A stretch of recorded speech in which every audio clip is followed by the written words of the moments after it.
예, 직접 민주주의 민본 세상을 열어가는 수요 포럼, 오늘이 제 18차입니다. 오늘은 은혜 공동체로 시작을 해서 좀 더 이 사회에 많은 분들을 포괄하기 위해서 이름까지 바꾸고 가면서 지금 활동을 하고 계시는 오늘 공동체의 박민수 선생님을 모시고 말씀을 듣도록 하겠습니다. 오늘 공동체는 이 시대에 공동체의 한 모범을 개척해서 보여주고 계십니다. 길 없는 길을 헤쳐가면서 아름다운 내일을 바라보고 계시는 오늘 공동체의 박민수 선생님을 박수로 환영해 주시기 바랍니다. 예, 박민수 선생님, 오늘 준비하신 말씀 해주시기 바랍니다. 네, 반갑습니다. 또 이렇게 좋은 분들, 또 훌륭하신 또 선생님들 모시고 제가 짧은 시간이나마 말씀드릴 수 있게 돼서 영광 생각하고 또 초대해 주신 선생님께도 감사를 드립니다. 아까 소개 중에 몇 분께서 의료사역 활동을 하신다는 말씀을 들었는데요. 저도 어찌하다 보니 의료사협 창립에 참여하게 됐고, 지금 한 5년, 6년 차에 접어든 것 같습니다. 6년 차에 접어들면서 또 제가 이사장을 맡게 됐고요. 내 인생 계획에 없었던 의료 쪽의 일을 또 어떻게 하다 보니 맡게 됐습니다. 의료 사역에 활동하신 선생님들 여기 계신다고 하니 반가워서 말씀드렸습니다. 네, 오늘 제가 말씀드릴 내용은 오늘 공동체가 걸어온 길과 현재에 대해서 말씀드려 보겠습니다. 네, 우리는 2000년에 개신교회로 시작했습니다.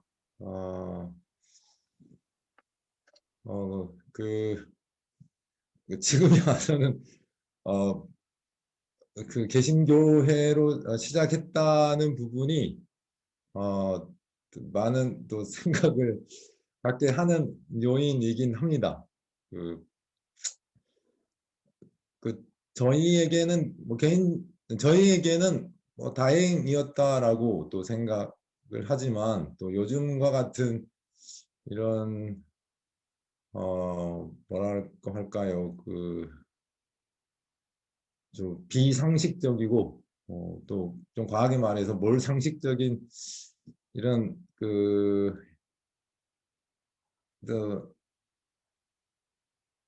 어떤 그런 행동들을 하는 그런 개신교회의 모습을 볼 때는 우리가 어찌하다가 개신교에서 시작을 했나라는 그런 생각이 조금 들기도 합니다. 그래서 시작이 어쩔 수 없이 개신교회에서 시작되었으니 욕을 얻어먹을 때는 또 같이 얻어먹는 어떤 그런 일이 되기도 하고 있습니다.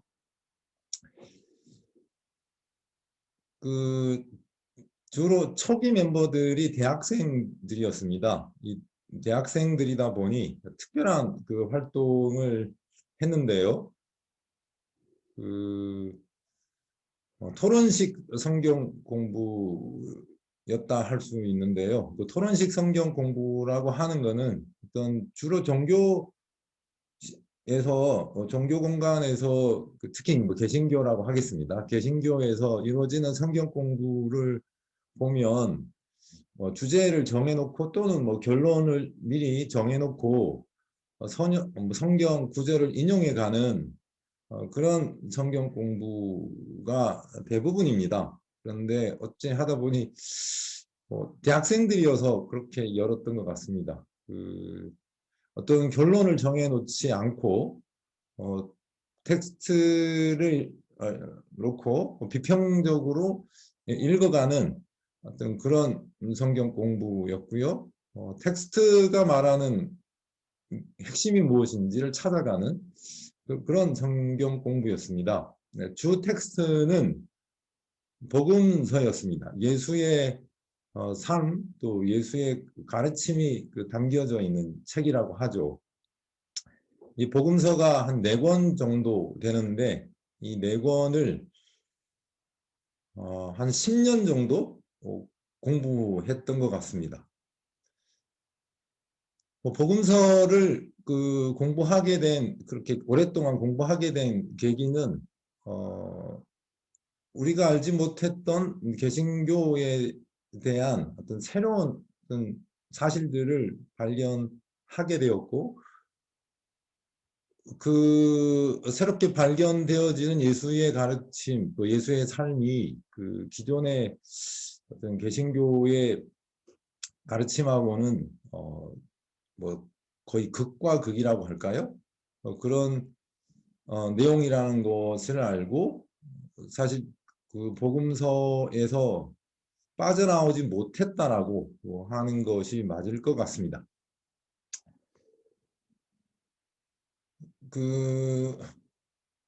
좀 과하게 말해서 예수 사후 예수의 그 제자들 또는 그 예수를 믿는다는 사람들, 또 예수가 만든 어떤 종교를 국교로 만들어서 그 신봉해온 그런 사람들이 만들어 온 개신교는 사실 그 복음서에 기록된 예수의 운동과는 전혀 다른 내용이었습니다.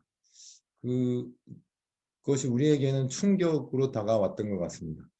이런 어떤 10년의 성경 공부를 통해서 우리가 발견한 바는 예수운동의 핵심은 하나님 나라였다는 것이었는데요. 그 하나님 나라라고 하는 것은 일반적으로 그 역사상 존재했던 그 기독교는 천국을 말하죠. 죽어서 가는 그런 천국을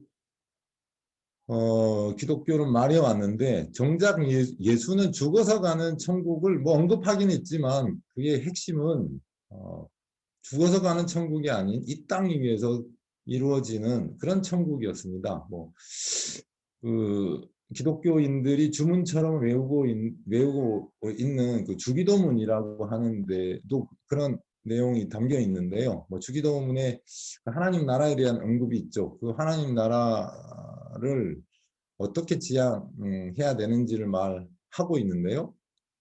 그 하나님 나라가 이 땅에 이루어지기를 기도해라 라는 그런 내용이죠. 이런 어떤 언급들은 수없이 많았습니다. 그러니까 정작 예수는 죽어서 그 천국에 가라 그렇게 강조하지 않으시고 너희는 어떻게 보면 그 아침에 눈 떠서 저녁에 잠을 잘 때까지 또는 그 호흡을 하는 순간순간마다 그 하나님 나라를 추구하고 살아라. 오직 그 사람으로 태어나서 죽을 때까지 그 뭐랄까 구해야 할 것, 그 추구해야 될 것 단 하나가 있는데 그것은 그 하나님 나라라는 것이었죠. 이런 사실을 발견하고 우리는 어떤 새로운 어떤 전환을 했던 것 같습니다. 그래서 이 하나님 나라를 요즘 시대의 언어로 표현하자면 공동체라고 할 수 있을 것 같습니다.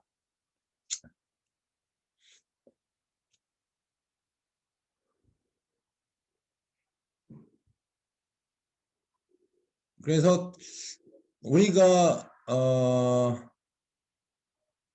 뭐 예수를 버리지 않는다면 어떤 공동체를 지향할 수밖에 없다는 그런 결론에 도달했고요. 공동체는 어떤 면에서 우리가 외면할 수 없는 어떤 그런 어떤 목표나 이상이 되었습니다.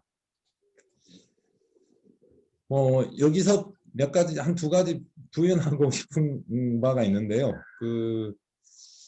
좀 오해를 하실 수 있지 않을까 싶기도 합니다. 뭐 몇 가지 오해일 수도 있는데, 여기는 또 종교인들이 모인 자리가 아닌데 예수 이야기를 이렇게 오래 하느냐라고 좀 불편해 하실 수도 있을 것 같습니다. 또는 또 이제 이미 개신교회에 깊이 또 몸담고 계신 분 입장에서는 또 다른 또 이야기를 하니까 또 불편해 하실 수도 있을 것 같은데, 제 개인적인 스토리라 생각하시고 뭐 용서해 주시기 바랍니다. 제가 바라볼 때 또 우리 공동체에서 공부하면서 또 인식되었던 그 예수는 사실 종교운동가는 아닌 것 같았습니다. 요즘 시대로 표현하자면 사회운동가 또는 혁명가 또는 공동체 운동가라고 그렇게 해야 하지 않을까라는 생각이 듭니다. 요즘 김누리 교수님께서 혁명에 대해서 아주 많은 또 강조를 하고 계시는데, 예수가 그 당시에 어떤 6.8 혁명과도 비슷한 어떤 그런 혁명운동을 일으켰지 않았나라는 생각이 드는데요. 특히나 반응 권위 운동이라고 할까요?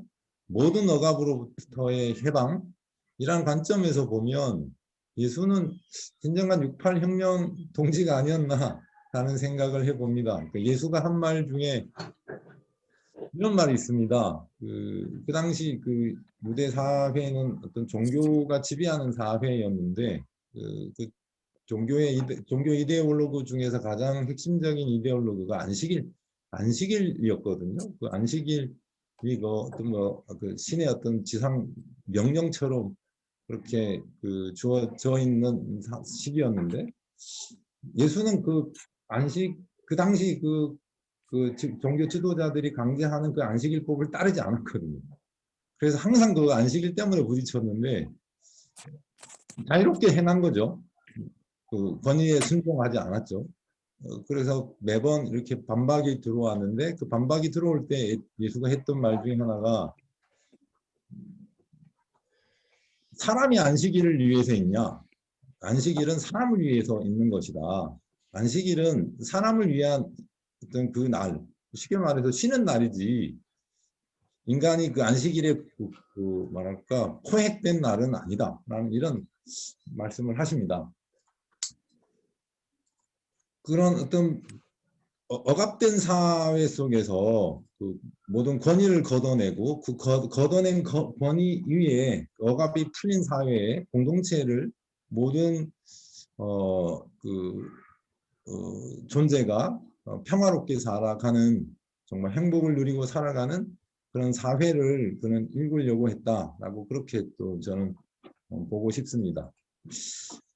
또 하나 말씀드리고 싶은 사안은요, 나중에 보니까 다 모든 종교는 아닌 것 같고요. 우리가 알고 있는 몇몇 종교들, 한국에 들어왔던 종교라고 하면 더 맞을 것 같습니다. 종교는 이상을 동일하게 추구했는데요. 그 이상이 바로 예수가 말한 공동체와 별반 다르지 않다라는 생각 또한 또 하게 됐습니다. 불교의 이상은 정토라고 할 수 있고, 유교의 이상은 대동이라고 할 수 있겠죠. 예수도 그런 대동사회를 이루기 위한 어떤 병토를 이루기 위한 또 구체적인 어떤 방안들을 또 여러 가지로 말씀하셨고, 마찬가지 부처님이나 공자님 또 맹자님도 이런 대동사회를 이루기 위한 구체적인 그 가르침, 그거를 뭐 가치라고 할 수 있겠죠. 그것들을 말씀하지 않으셨나라는 생각도 또한 하게 됐습니다. 결론적으로 말씀드리자면 우리는 종교로 시작이 됐지만 예술을 통해서 종교 밖으로 어떻게 보면 탈출했고, 그 탈출하면서 공동체를 지향하게 됐다, 그렇게 말씀드릴 수 있겠습니다. 그래서 공동체는 우리의 이상이 되었다고 그렇게 말씀드릴 수 있겠습니다. 그래서 피해갈 수 없는 그런 길이 되었는데요. 그래서 언젠가 우리가 공동체를 이루어야 되지 않겠냐라는 생각을 하게 된 거죠. 그런데 공동체는 인간으로 태어나서 어려운 일들 중에 가장 어려운 일들 중에 한 가지가 아닐까 생각합니다. 그 함께 살아가는 것, 어떻게 보면 정말 쉬운 것이라고 할 수도 있는데, 또 깊게 생각하면 그 함께 살아가는 것만큼 또 버거운 일이 없지 않나라는 또 생각도 듭니다. 특히나 그 공동체가 파괴된, 마을이 파괴된 시대에서 살아가는 사람들에게, 거의 함께 살아가는 것이 무엇인지도 모르는 사람들에게 이 일은 더 버거운 일이 아닐까라는 생각을 해봅니다. 그래서 10년간 열심히 공부해서 답을 얻고 있는데, 당장 그 주변을 돌아보면서 함께 살려고 하니, 그러니까 한 10년간 같이 종교 생활을 해온 사람들, 한 교회에서 같이 그 동고동락해온 사람들을 염두하고 저들과 한 집에 살아도 되나라는 생각을 해보니, 이제 다들 안 되겠다. 너무 좀 뭐 이렇게 기대나 어떤 말할까 어떤 희망들이 보이지 않는다 라는 어떤 그런 반응이 압도적이었고, 저 또한 같이 살고 싶은 사람이 좀 극단적으로 말해서 단 한 사람도 없었습니다. 그래서 이거 지금 당장은 이상에 불과한 것 같다, 지금 당장은 어려운 것 같고, 한 10년 후쯤 열심히 노력해서 좀 뭐랄까 성숙한 인간이 좀 다 같이 되고, 그때 같이 갈 수 있는 사람들이 보이거들랑 그때 좀 뭐 공동체를 꾸려보자라고 그렇게 좀 마음을 정했던 것 같습니다. 그렇지만 그 10년 동안 여러 가지 노력을 하고 또 여러 가지 어떤 작업들을 해보자라고 그렇게 했고요. 그 첫 번째가 가치 찾는 작업이었습니다. 또 공부를 시작한 건데요. 뭐 성경에, 특히 그 예수의 가르침에 함께 살아갈 수 있는 몇 가지 길들, 가르침 뭐들이 있긴 하죠. 섬김이라든지 존중이라든지 배려라든지 나눔이라든지 이런 것들이 있긴 하지만, 또 다른 무엇이 있지 않을까라는 어떤 그런 생각에 좀 공부를 하자라고 해서 다양한 공부를 했던 것 같습니다.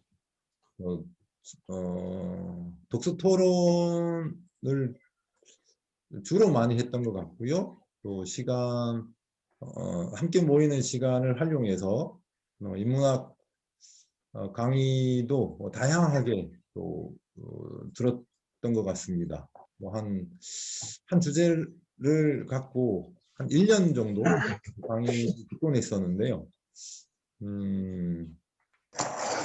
장자, 여기 사진에 나온 것처럼 장자 강의도 한 1년 정도 매달 한 번씩 한 2시간, 3시간씩 강의를 들으면서 공부를 했고요. 동학 또 한 1년 정도 강의를 통해서 배운 것 같습니다. 또 윤동주에 대해서 윤동주 삶과 문학이라는 주제로 한 1년간 공부했고요. 갑자기 생각이 안 나지만 요즘은 현대 철학을 공부해 가고 있습니다.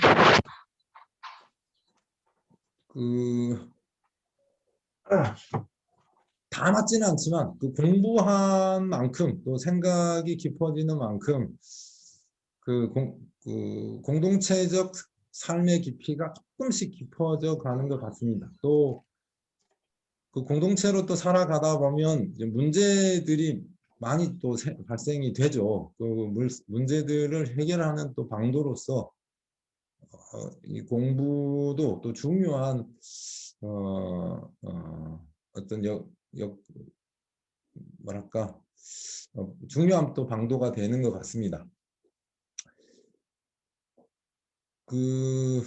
특히 또 언급하고 싶은 부분이 있는데요. 위에 보면 심리학, 사회학, 철학 이걸 다 인문학이라고 표현할 수도 있을 것 같은데요.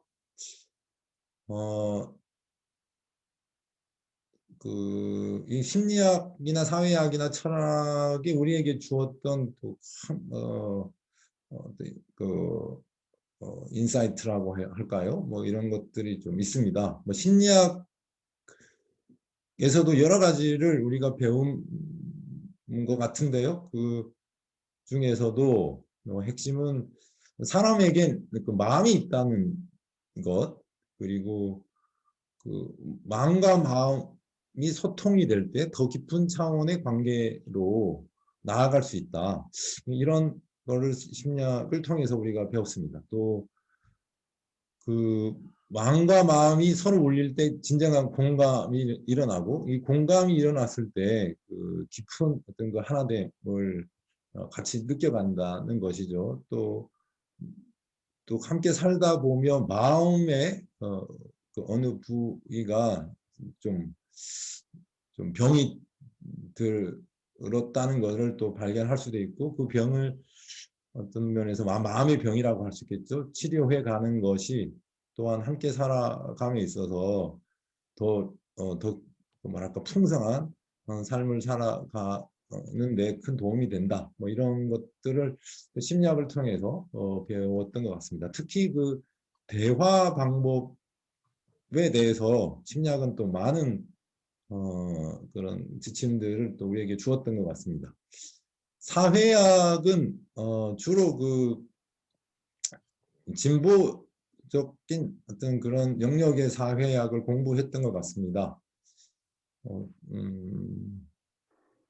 사회학이 우리에게 주었던 것은 시스템 부분인데요. 특히 경제 구조에 대해서 함께 살아가기 위한 어떤 경제 구조겠죠. 이런 부분에 대해서 우리에게 많은 또 가르침을 또 주었다고 할 수 있습니다. 철학은 인간 삶의 어떤 근원, 어떤 본질, 뭐 이런 것들을 우리에게 알려주었다고 할 수 있는데요. 항상 현재의 우리를 바라보게 하고 또 항상 해체하게 하고 해체한 다음에 항상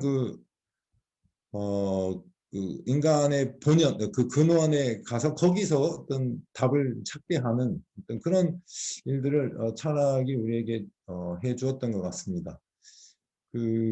시대마다 입고 있는 옷, 더덕더덕 붙어 있는 것들이 좀 다양하게 있다 할 수 있는데, 철학은 시대마다 더덕더덕 붙어 있는 것들을 좀 해체하게 하는 그런 중요한 또 작업을 해주는 것 같습니다.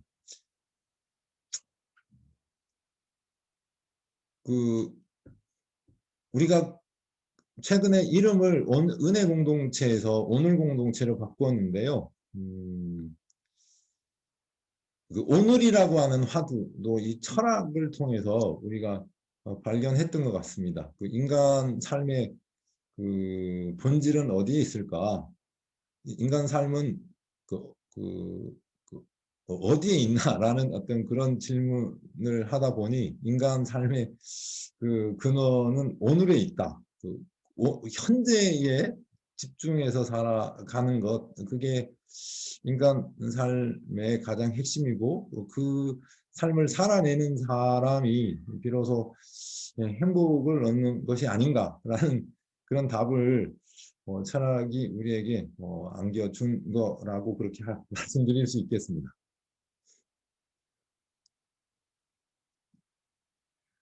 이제 이런 공부를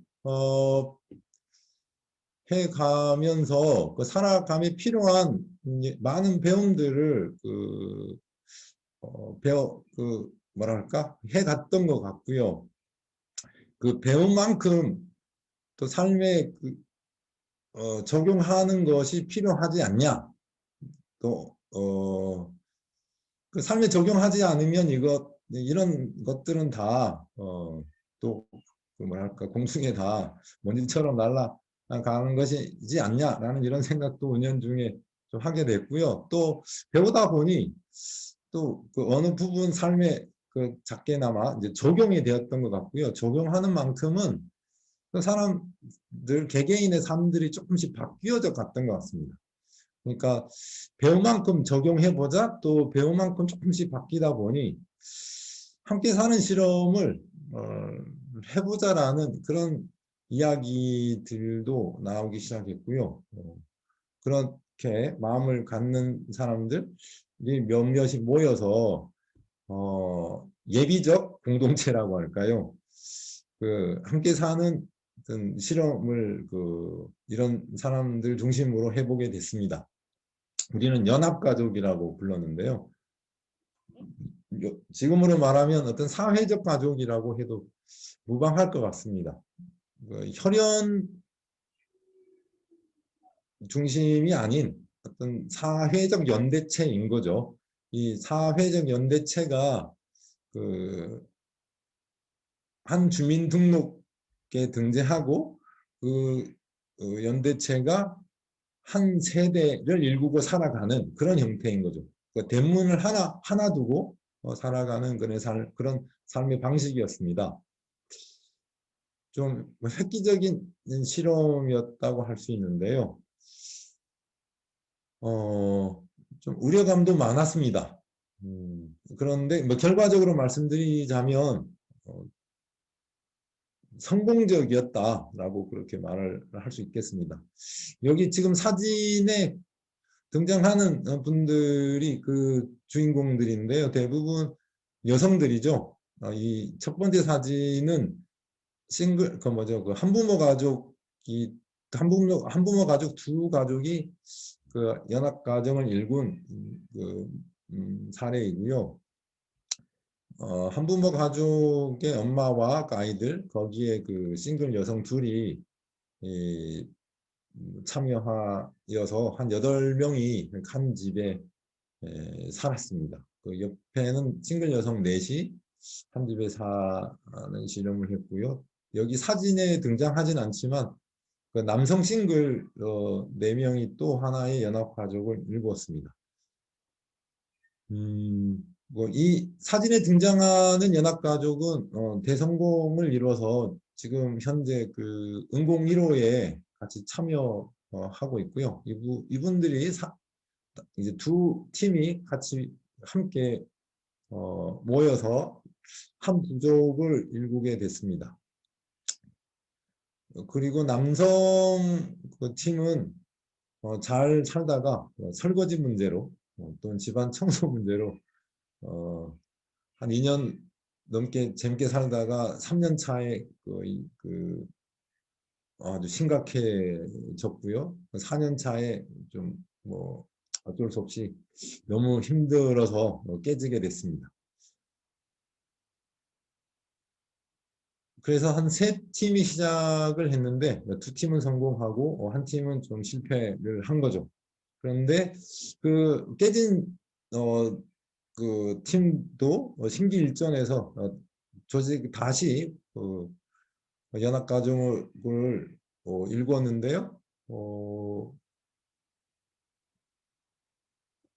한 몇 분은 은공 1호에 들어왔고 몇 분은 그 은공 1호 밖에 또 가족을 일구어서 지금까지 아주 행복하게 잘 살고는 있습니다.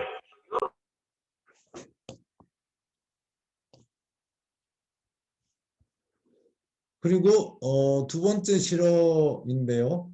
그 여행입니다. 여행을 가게 된 계기는 뭐 실험만은 아니긴 했습니다. 그 공동체로 살다 보니 그 빈부격차라고 해야 됩니까? 어떤 생활의 규모의 좀 차이가 시간이 가면 갈수록 좀 보이더라고요. 그래서 어떤 집안은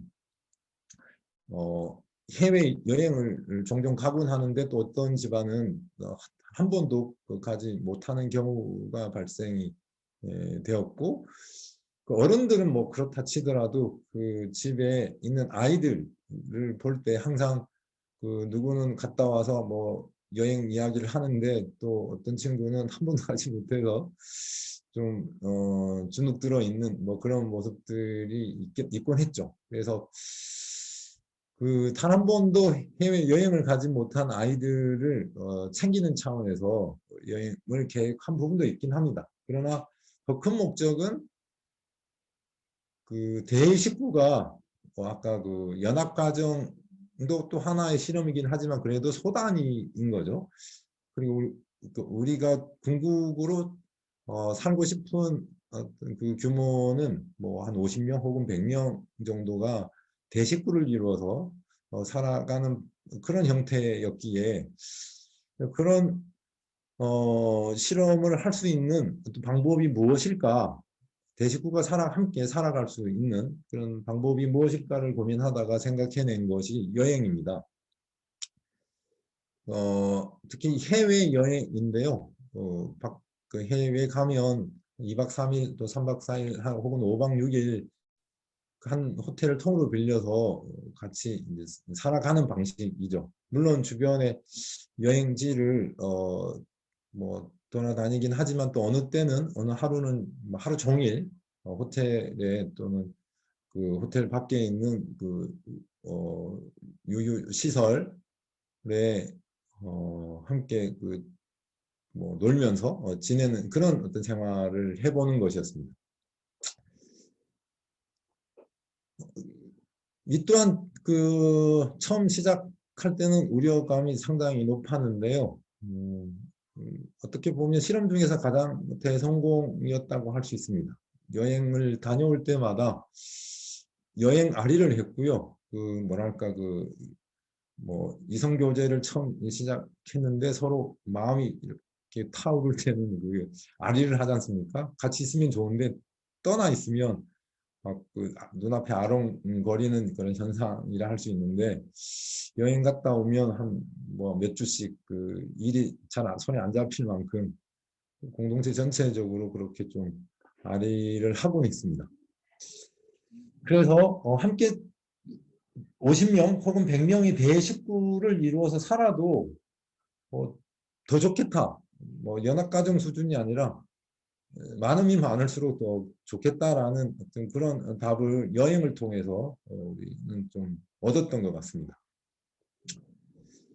그리고 이 여행 그 경험이 그 응공일호를 지을 때 그 공간을 뭐랄까 만드는 중요한 또 컨셉 하나가 됐습니다. 또 뭐 작은 실험인데요. 그 한국 분들 또는 뭐 한국만 아니라 그 인류의 보편인 것 같기도 합니다. 그 공동체성이 그래도 녹아나는 어떤 그 장이 식사 자리인 것 같은데요. 그 가끔씩 한 번씩 그 식사를 하면서 그 공동체의 느낌, 그 공동체로 살아갔을 때의 느낌을 한번 경험해보자. 뭐 이런 흐름에서 식사를 좀 시작했던 것 같습니다. 일주일에 한 번 그렇게 시작했던 것 같은데요. 그게 점차 좋아지니까 두 번으로 확대되고, 이제 요즘은 주말 빼놓고는 매일 그 저녁 식사는 이제 공동체 식사로 진행하고 있습니다. 물론 뭐 강제는 아니고요. 함께 먹고 싶은 사람들만 내려와서 같이 식사를 하고 있습니다. 이 식사 시간이 좋다 보니 더 확대가 되어서 그 80명, 지금 한 95명 정도 되는데 95명 전체가 다 함께 하는 그 공동체 식사로 좀 확대가 됐습니다. 그 공동체 파티라고 불리는데 한 달에 한 번씩 이런 파티를 열고 있습니다. 또 하나의 실험은 그 공동 육아인데요. 그 아이들이 태어나게 되면서 또 하나의 실험을 좀 해보고 싶다라고 해서 마련된 어떤 프로그램입니다. 그 처음에는 방과 후로 됐습니다. 방과 후로 시작됐습니다. 유치원 다녀온 아이들을 대상으로 한 그 프로그램, 또는 초등생 같은 경우 학교를 마치고 돌아왔을 때 그 이후 프로그램을 마련해서 진행하는 어떤 그런 활동이었는데요. 사실 이 활동도 아이들에게는 정말 이런 말로 표현할 수 없는 어떤 그런 천국과도 같은 그런 시간들이었던 것 같습니다. 아이들이 좋아하는 것을 느끼고 또한 점차 확대를 해서 정규 유치원은 아니지만 그 공동육아형의 유치원으로 확대됐고요. 이게 더 확대가 되어서 퇴근 후 10시까지 순번제로 아이를 다 모아놓고 어른들이 돌아가면서 아이를 케어하는 그런 돌봄 시스템도 좀 마련하게 되었습니다. 그래서 아침 8시나 9시부터 저녁 10시까지 아이들은 같이 지내죠. 그래서 한 10시에 이제 부모님 곁으로 가는데, 그때 이제 부모님 곁으로 가면 이 닦고 이제 바로 취침하는 거죠. 요즘 뭐랄까 육아로 힘들어하는 부모들 입장에서는 거의 뭐 파라다이스 아닐까라는 생각을 해봅니다. 초등 방과후 학교도 또 연장에서 시작된 활동이었고요. 마찬가지 이제 대안학교로 이 활동이 또 확대가 되었습니다. 초등학교에서 중학교로, 중학교에서 또 고등학교까지 초중고 대안학교가 응공 1호를 짓고 나서는 마련됐습니다. 이런 어떤 같이 찾기, 또 여러 가지 어떤 실험들을 거쳐가면서 이제 공동체의 모습이 조금씩 좀 내부에 좀 담기게 됐고, 점차 이제 공동체성이라고 할까요? 그런 것들이 점차 강해져 갔던 것 같습니다. 그 활동들을 몇 가지 소개를 하자면요. 가장 먼저는 이제 축제입니다. 같이 살면서 행복도가 높아지다 보니 그 행복을 표현하고 싶은 그런 열망들이 좀 커져갔던 것 같습니다. 관계가 좋아지면 사람이 기분이 좋아지고 또 흥이 돋죠. 그런 흥이 이런 다양한 놀이를 만들어내는 것 같습니다. 공자님도 그런 비슷한 말씀을 하셨던 것 같습니다. 지금 딱 떠오르지 않는데 뭐랄까 뭐 예와 시와 예가 뭐 구비가 되면 그러니까 공동체가 예를 통한 어떤 공동체가 일구어지면 그다음 이제 그 공동체는 음악으로 완성된다 이런 말씀을 하신 것 같은데 그 비슷한 그 흐름이라고 볼 수도 있겠습니다. 그래서 축제가 처음에는 하나밖에 없었는데 점차 하나씩 추가되더니 그 코로나 시기 이전이죠. 코로나 때는 다 이게 스탑이 됐고요. 코로나 시기 바로 직전에는 1년에 자체 축제만 한 6차례 됐던 것 같습니다. 그러니까 2달에 한 번씩은 축제가 열렸던 것 같고요. 또 외부 축제도 하다 보니 참여하게 돼서 외부 축제까지 하면 거의 한 8개 이상의 축제를 가졌던 것 같습니다. 그래서 뭐 편하게 나온 말 중에 하나가 축제와 더불어 살아가는 인생 아닌가 막 이런 이야기가 있기도 했습니다. 또 하나의 그 흐름이 만들어졌는데요. 다양한 동아리 활동입니다. 처음에는 이런 동아리 활동이 거의 없었는데 이제 공동체성이 증가하다 보니 그 동아리가 갑자기 폭발적으로 늘어나게 됐습니다. 공동체성이 증가한다는 의미는 이제 관계성이죠. 관계에서 불편함이 쌓여간다기보다는 관계하면 할수록 좋은 어떤 그 느낌, 좋은 어떤 느낌이라고 할까, 어떤 행복감 이런 것들이 이제 쌓이다 보니 자연스럽게 다양한 활동들을 하고 싶은 마음, 평소에 그 마음에 품고 있던 그런 워너비 이런 것들을 같이 하고 싶은 이런 흐름이 만들어진 것 같아요.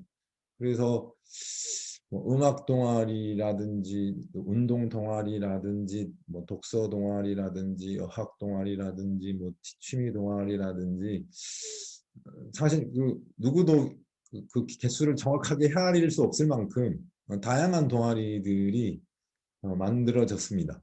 뭐 대략 한 60개 정도라고 누군가가 이렇게 조사를 해보니 그 파악을 좀 했습니다. 뭐 여전히 이 동아리들은 점점 많아지고 있고요. 그래서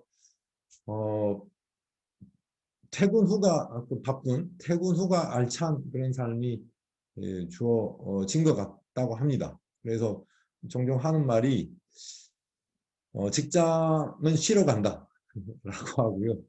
이제 직장 마치고 나서 본격적인 인생이 시작된다. 뭐 이런 말도 요즘 뭐 종종 나오는 것 같기도 합니다.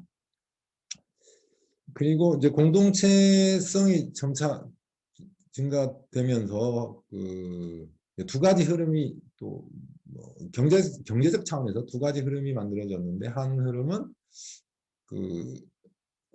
뭐랄까 취업하지 못하는 또는 취업 전선에서 어쩔 수 없이 튕겨나온 이런 공동체원들을 위한 구제책으로 창업 프로그램을 마련하자 뭐 이런 얘기가 나와서 창업 지원책이 또 마련됐습니다. 그래서 창업 기금을 모았고요. 그 창업 기금을 통해서 몇 개의 사업장이 열렸습니다.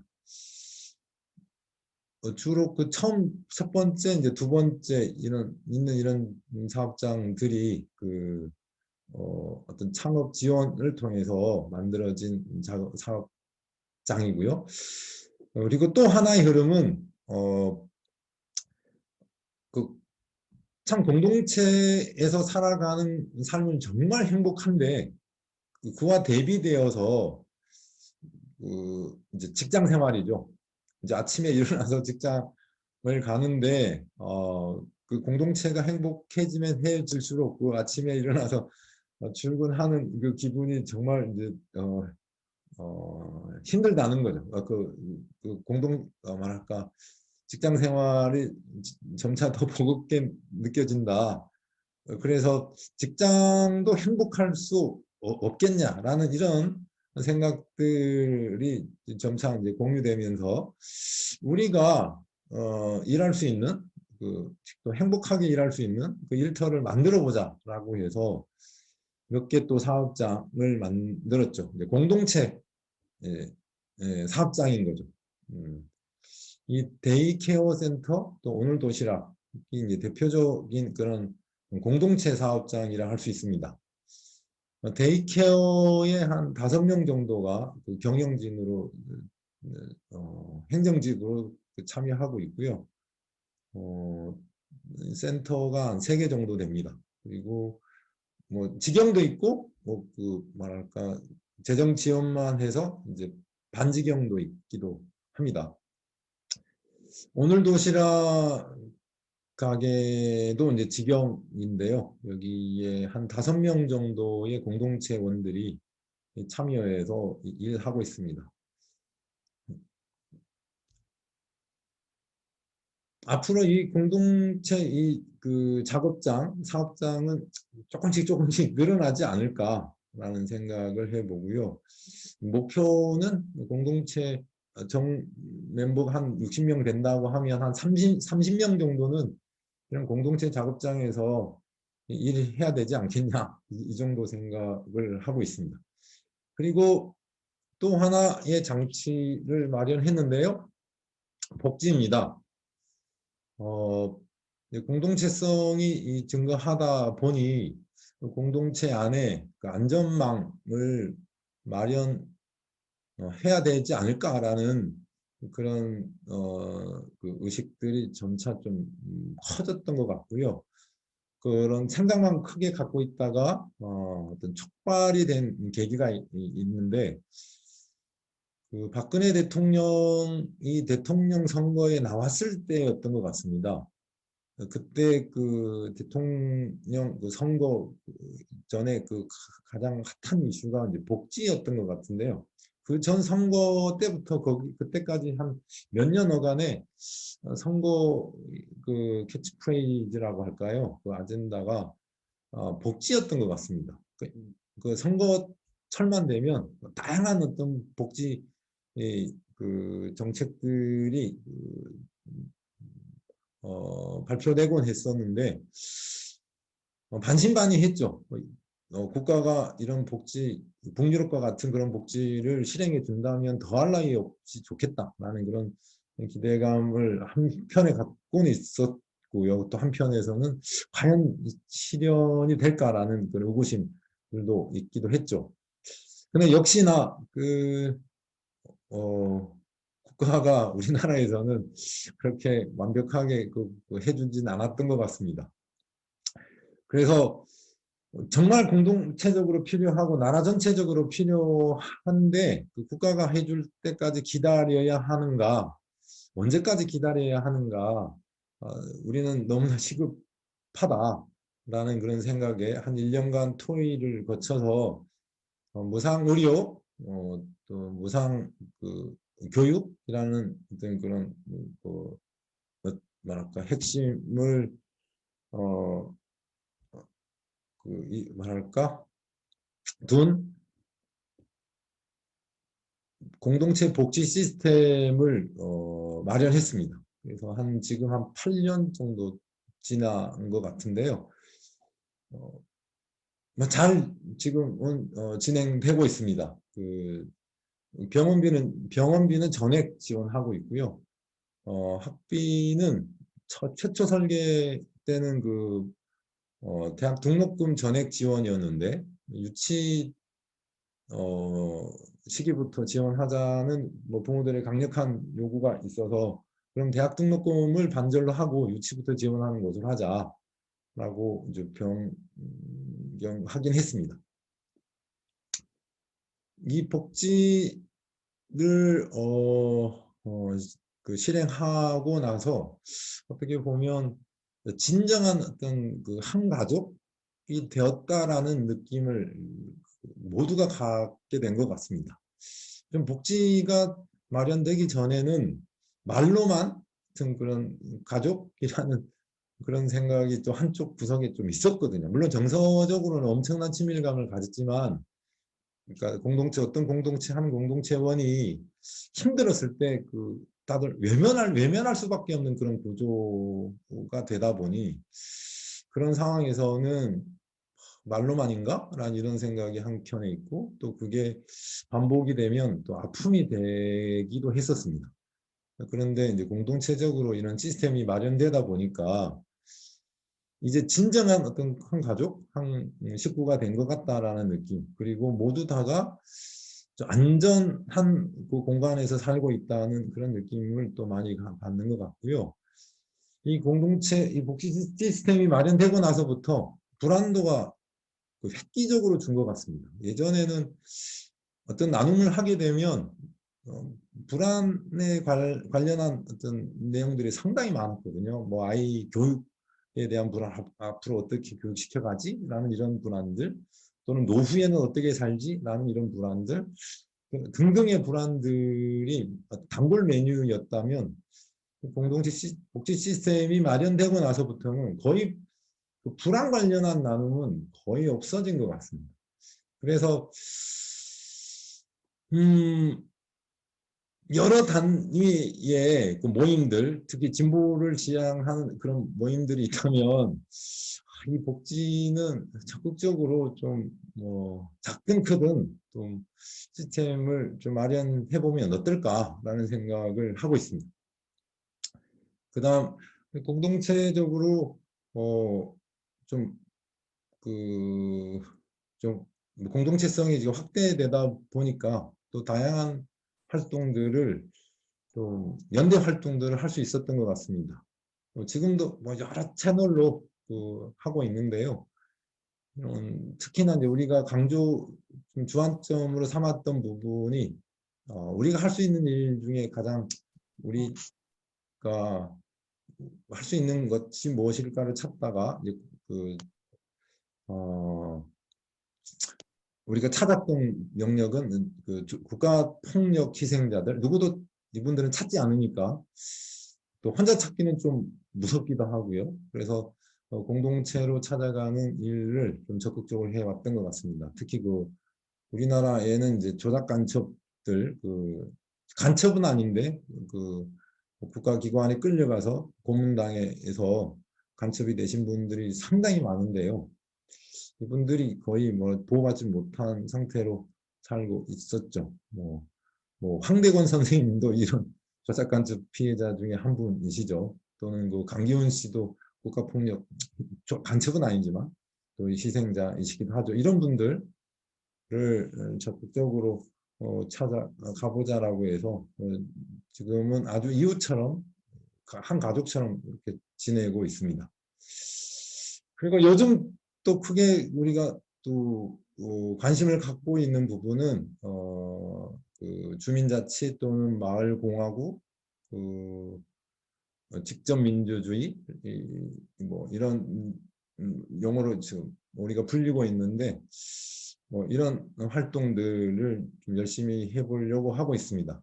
하게 된 계기는 지역사회의 어떤 공동체성을 확대해 가는 거, 그게 우리가 또 할 수 있는 일 중에 큰 일이지 않겠냐라는 생각에서 정말 정말 열심히 안쪽에 지역 활동에 참여하고 있고요. 특히나 주민자치회 활동에 공동체가 전력을 다해서 지금은 참여하고 있습니다.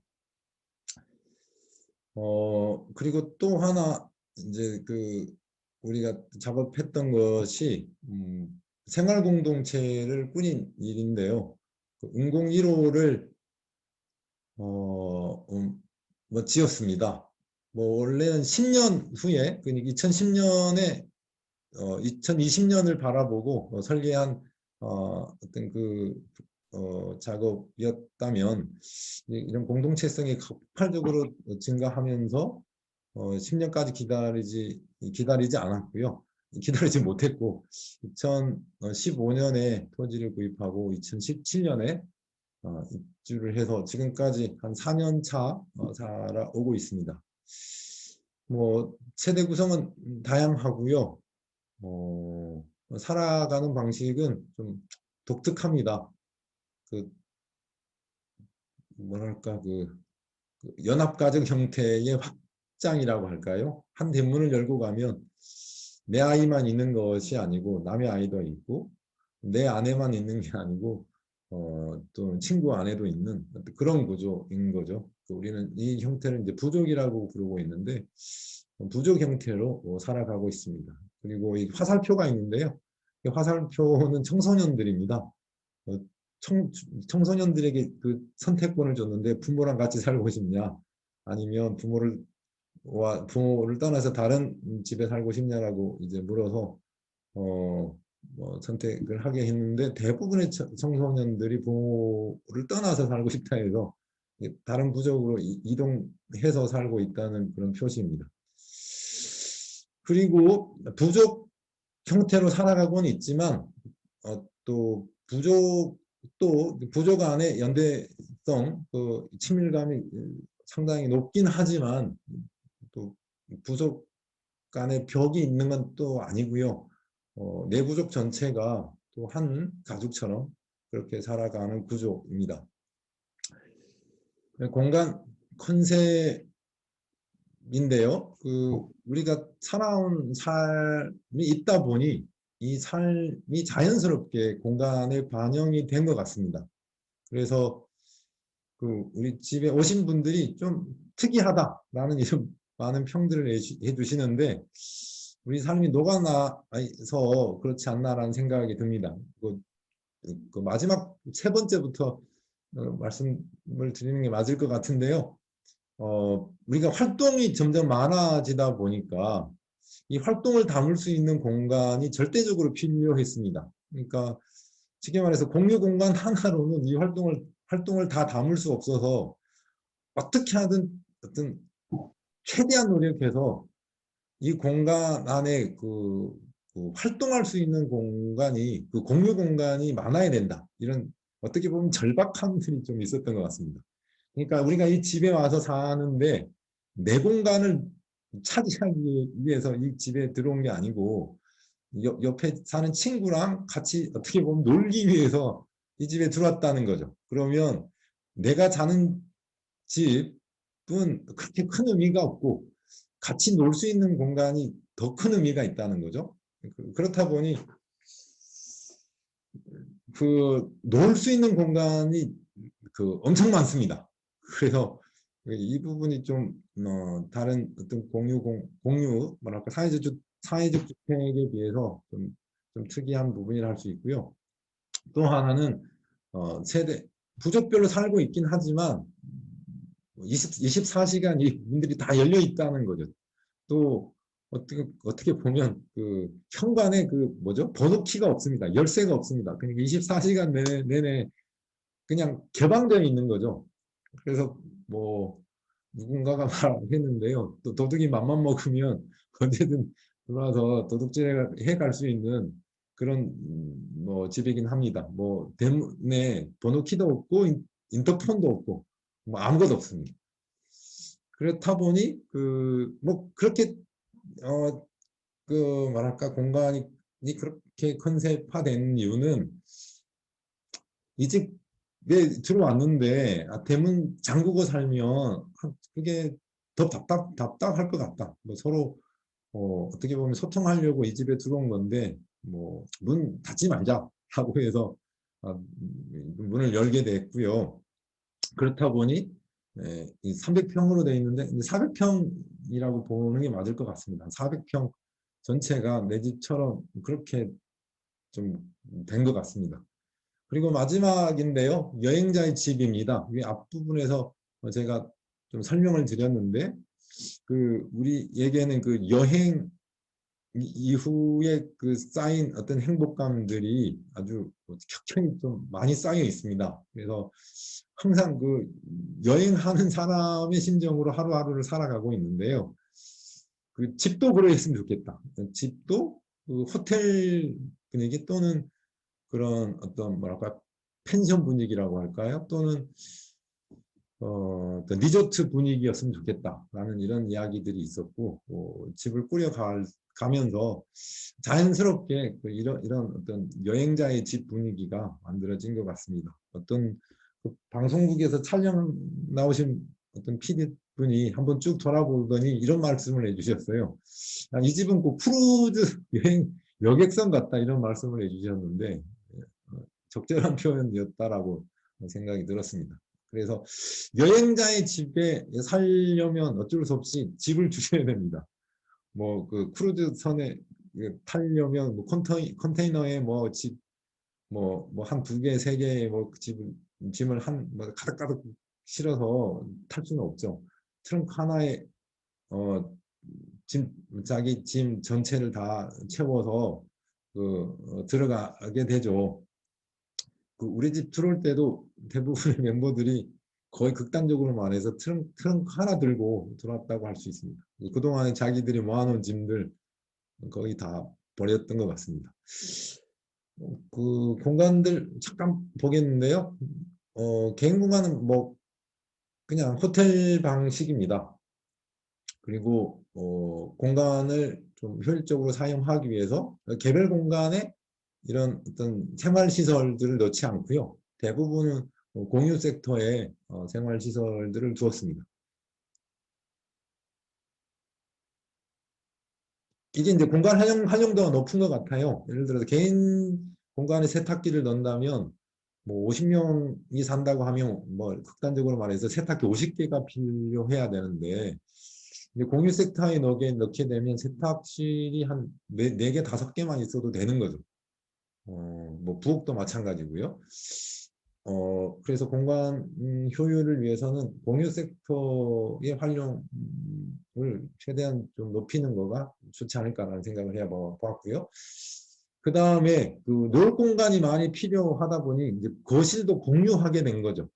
그 거실을 공유하다 보니 모든 거실을 같은 컨셉으로 하면 그만큼 효율성이 떨어지죠. 그래서 거실을 다양한 어떤 컨셉으로 다양한 특성을 담는 공간으로 만들자 해서 거실들이 다 다양한 특색들을 담게 되었습니다. 뭐 리조트 또는 뭐 살롱, 어떤 바, 뭐 이런 북카페 이런 형태 또는 어린이 도서관, 또 사랑방, 뭐 작업실 또는 공부방 이런 형태로 거실 섹터가 다양한 활동 공간으로 이렇게 만들어졌습니다.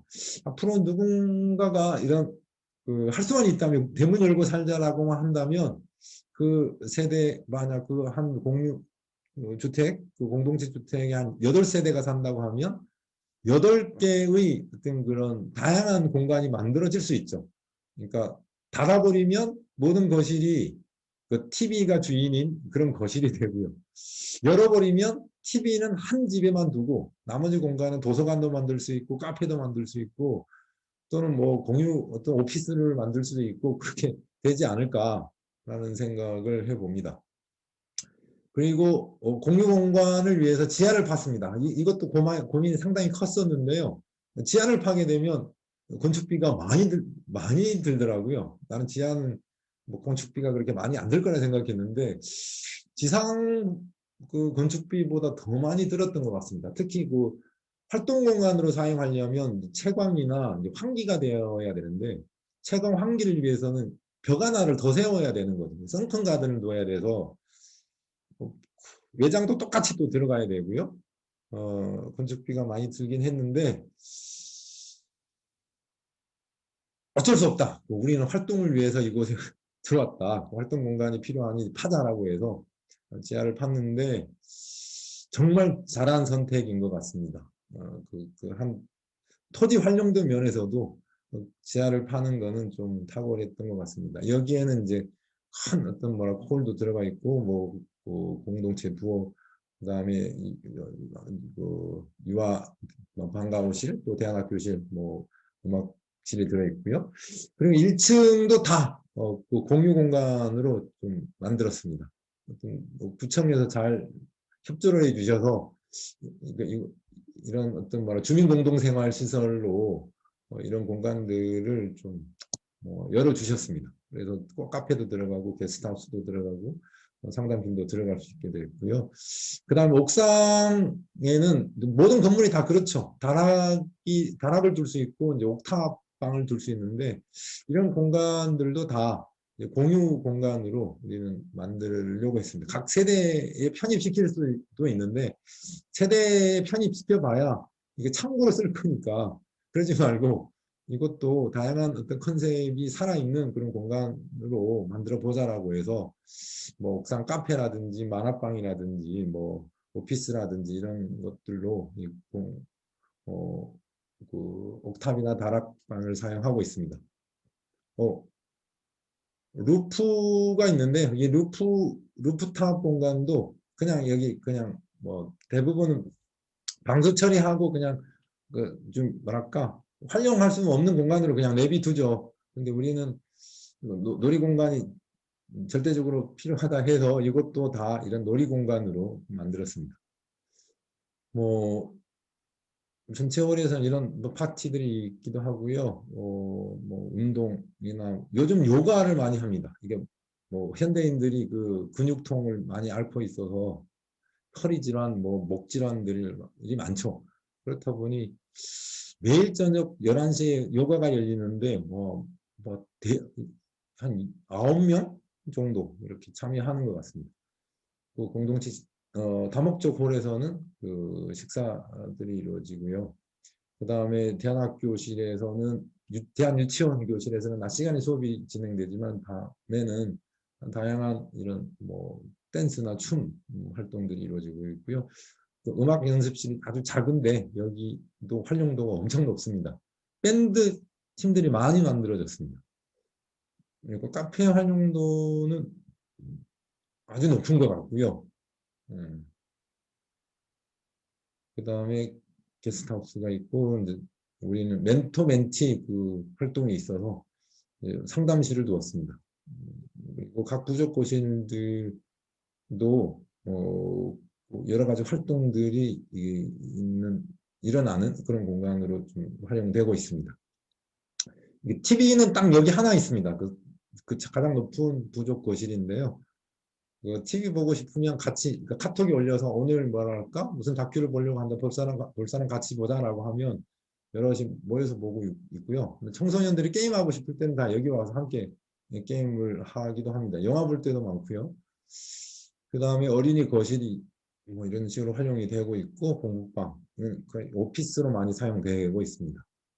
그리고 오피스 공간이 또 하나 더 있고요. 청소년들이 많이 이용하는 만화방이 있고요. 그 다음에 티를 제공하는 옥상 그 카페가 있고요. 루프탑에서는 뭐 이런 활동들, 또는 이제 공동체 전체 파티가 이루어지기도 하고요. 이런 아이들의 놀이터로도 이제 활용이 되고 있습니다. 이렇게 생활 공동체를 꾸리다 보니 이런 효과들이 있는데요. 가장 큰 거는 일상의 풍요인 것 같습니다. 덤으로 오는 것은 이제 정서적 안정인 거고요. 우리 공동체에도 공동체 들어오기 전에 우울증을 앓았던 분들, 공황장애나 이런 장애를 앓았던 분들도 꽤 됩니다. 있었는데, 공동체로 살게 되면서부터는 거의 우울증을 앓는 사람은 없는 것 같습니다. 우울증이라고 하는 것은 외로움에서 오는 건데 외로움은 없는 것 같습니다. 현대인에게 가장 필요한 어떤 삶의 방식이 바로 이런 방식이 아닐까라는 생각을 해보고요. 아이들도 그렇고 20대 청년들도 그러하고 5, 60 아니지 4, 50대 이제 직장 생활을 하는 어떤 생활인에게도 그러하고 또 좀 노인 층에도 이런 공동체적인 삶은 가장 확실한 현대인의 삶의 문제를 해결할 수 있는 가장 확실한 답이지 않을까라는 생각을 실제로 살아보면서 느끼고 있습니다. 이제 앞으로 좀 하고 싶은 일인데요. 이웃 건립과 자립 경제, 아까 공동체 사업장을 늘려가고 싶다는 말씀을 드렸는데 이고요. 공동체 외부로는 요즘은 지역 활동에 많이 좀 에너지를 좀 내고 있습니다. 이상입니다. 혹시 질문 있으면 말씀해 주십시오. 말씀 잘 들었습니다. 저는 서진이라고 합니다. 네, 네네. 그런데 그 공동체상이 그 복지를 하니까 이제 비로소 가족이 완전한 그 공간 공동체를 만들었다는 말씀에 되게 감동받았어요. 네. 그런데 요원 발현은 어떻게 했는지 궁금합니다. 모든 말은요. 네. 제가 다음 주에 시민들이 뉴스니까 예, 제가 뭐 잠깐 뭐 이제 이 복지 관련한 부분만 따로 떼서 소개를 할 것 같습니다. 그때 이제 좀 자세하게 좀 말씀드릴 수 있겠는데 어떤 우리가 뭐랄까 노인이 되어서 타계할 때까지 들어갈 수 있는 총 비용을 계산했습니다. 총 비용을 계산해 보니 매덕이 나왔어요. 그 매덕을 매년 얼마씩 그 다음에 나눠 본 거죠. 이제 그 직장 생활을 할 수 있는 나이가 60세라고 보면 앞으로 이제 돈벌이 할 수 있는 기간이 얼마까지다. 그럼 그 얼마 동안에 그 매년 얼마씩 모아야 되는가? 연 비용이 나오겠죠. 연 비용을 또 n분의 1로 나눠봤어요. 나눠보니까 그 한 개인당 그 월 수익이 250이라고 생각했을 때 10%를 내면 넉넉하게 충당하고도 남는다 라는 계산을 만들어냈습니다. 그러니까 우리 아이들이 30명이라고 하면 이 30명이 대학을 다 입학한다? 그러면 한 아이당 한 학기에 500만 원씩은 내겠죠. 그러면 한 아이당 한 4천만 원 드는 것 같아요. 4천만 원 곱하기 30명. 그러면 총 교육비가 산정이 되겠죠. 그리고 의료비 같은 경우 우리 지금까지 추이를 보니 큰 병아리를 한 10% 정도는 최대한 한다고 볼 수 있겠다. 그럼 큰 병아리를 하면 한 개인당 한 500만 원 정도는 드는 것 같아요. 그럼 1년에 우리 10% 어떤 단체 멤버의 10%가 큰 병아리를 하는데 500만 원씩 든다. 그러면 1년에 총 의료비가 나오죠. 그렇게 뭐 등등등등 이렇게 계산을 해 보았습니다. 그래서 아까 말한 것처럼 그럼 이제 매년 얼마씩 또 그 인당은 매달 얼마씩 내야 되는가를 생각해 보니 한 개인당 25만 원씩 내면 충분하더라. 이게 이제 월급의 10% 정도 되죠. 그렇게 또 그렇게 그 계산을 해 놓고 보니 이제 대부분의 어떤 그 가족들 특히나 그 생활인들은 상학보험에 어떤 생명보험이죠. 다 가입이 되어 있더라고요. 생명보험을 다 조사해 봤습니다. 다 들고 있는 뭐 실비보험, 암보험, 뭐 치과보험, 뭐 종신보험입니까? 뭐 등등을 다 계산해 보았는데 25만 원 훨씬 넘어요. 그러니까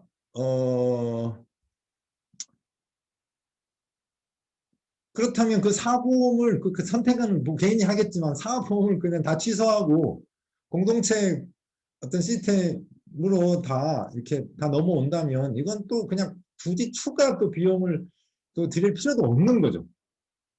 그런데 사보험에 가입해봐야 교육비는 또 주지는 않지 않습니까? 그러니까 일반 사보험에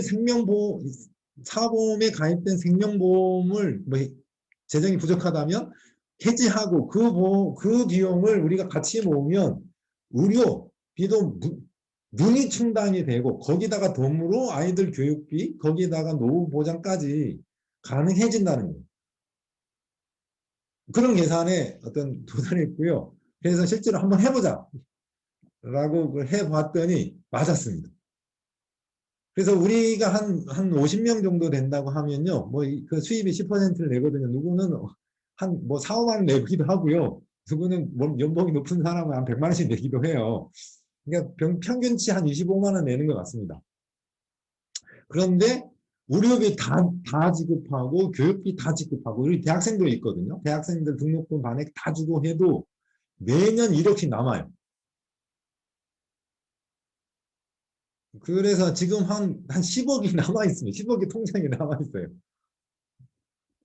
상황이 좀 그렇습니다. 그러면 이걸 경험하면서 우리나라 생명보험회사들은 돈을 얼마나 벌까 하는 생각을 해봤습니다.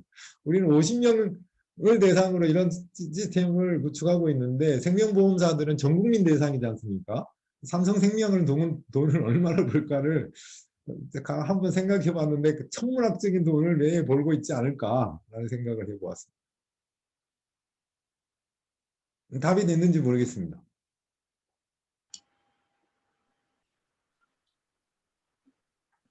또 질문이 있습니까?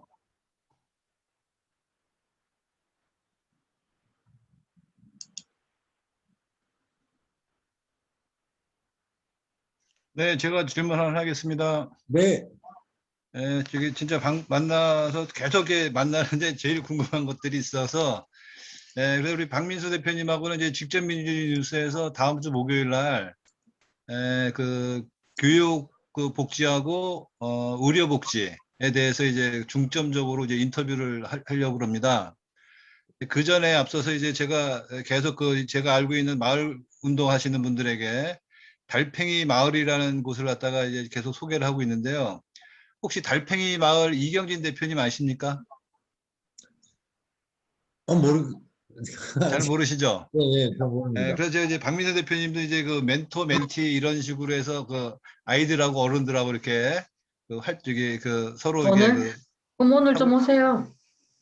하고 오늘 있는데요. 얼른 같이 두 분이 오세요. 우은암 씨 마이크 좀 꺼주세요.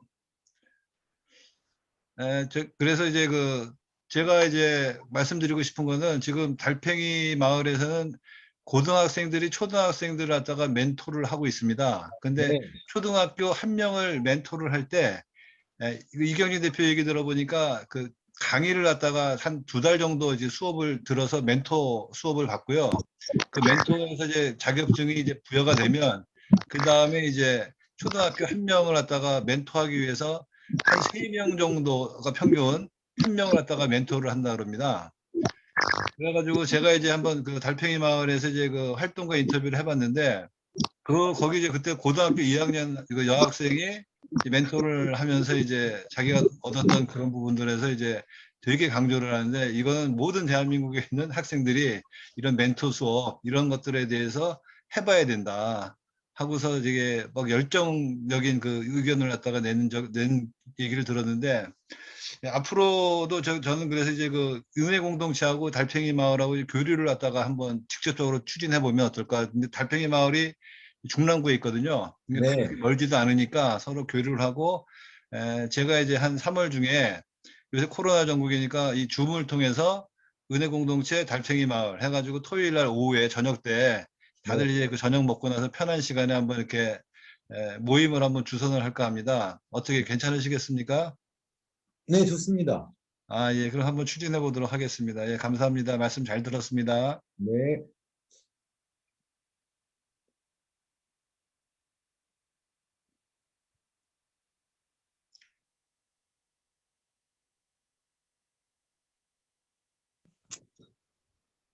혹시 또 질문이 있습니까? 네, 김선현입니다.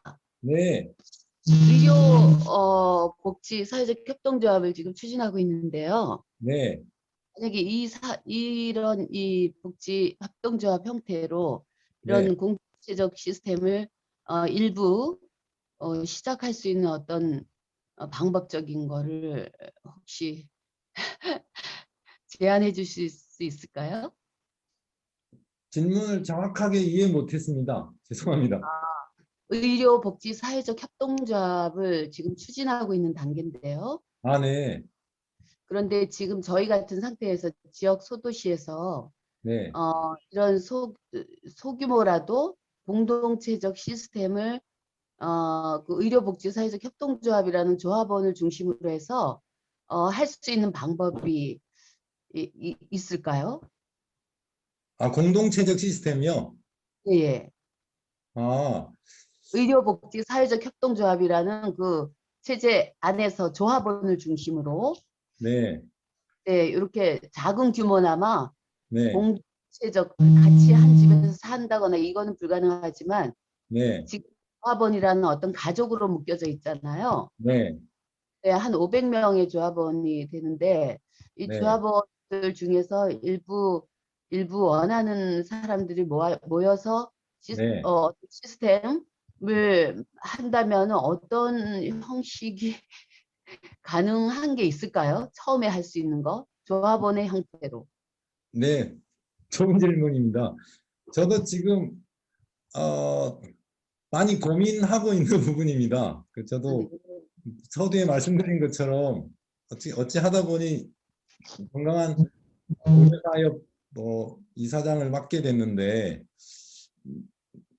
이제 의료 사업이다 보니 이제 핵심은 그 의료 복지를 지역 사회에 펼쳐가는 것이라고 할 수 있겠죠. 그런데 그 협동조합 운동의 맥락에서 보면 어떤 그 협동조합이라고 하는 거는 어떤 공동체 운동이라 할 수 있고 그 조합의 또 궁극적인 어떤 이상이 어떤 생산 활동도 있지만 그 생산 활동을 매개로 한 어떤 사회적 연대 의식을 갖게 하는 거, 그 안에서 그 서로 이제 연결되어 있다는 거, 또 그 더 나가서는 그런 어떤 조합을 통해서 삶의 의미나 보람을 이제 누려가는 것, 이렇게 이런 거라고 생각할 수 있는데, 이제 우리 조합도 아직은 그런 수준은 아니거든요. 기과 운영하기 바쁜 상황이어서 협동조합 본연의 그 본질적인 활동은 지금 못 하고 있다라고 그렇게 평가를 저 개인적으로 하고 있거든요. 그래서 어떻게 하면 이 의료사협의 조합원들과 함께 공동체적인 활동들을 해 나갈 수 있을까라는 그런 고민들을 저도 하고 있는데, 그 일단 1차적으로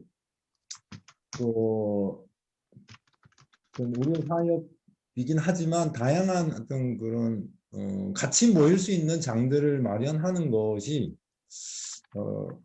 중요하지 않을까. 이제 코로나 상황이 되다 보니까 그게 정말 어려워지긴 했는데, 이런 줌을 통한 또는 유튜브를 통한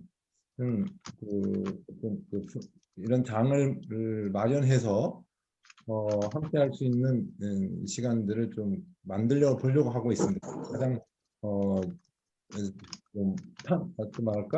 가장 접근할 수 있는 접근할 수 있는 길은 어떤 교육인 것 같고요. 오늘도 이렇게 교육을 통해서 교육이라는 장치를 통해서 여러 선생님들이 이렇게 뵙고 있는데, 조합원들을 위한 다양한 교육 프로그램을 일단 만들어서 서로 얼굴이라도 익히고 조금 통성명이라도 할 수 있는 그런 장을 마련한 다음에 이런 활동들이 좀 쌓여가다 보면 어느 단계에서는 어떤 소단위의 어떤 활동들을 할 수 있는 그런 길들을 이렇게 열어주는 작업들을 하면 좋겠다라는 생각을 좀 개인적으로 해보고 있습니다. 그리고 지금 의료사회 활동을 활발히 하고 있는 몇 군데 그 조합이 있는데, 안성 그 안성입니까?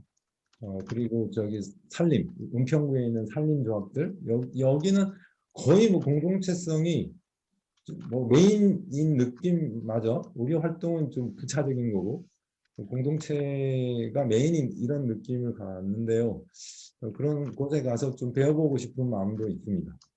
특히나 그 일본의 생협 활동이 아주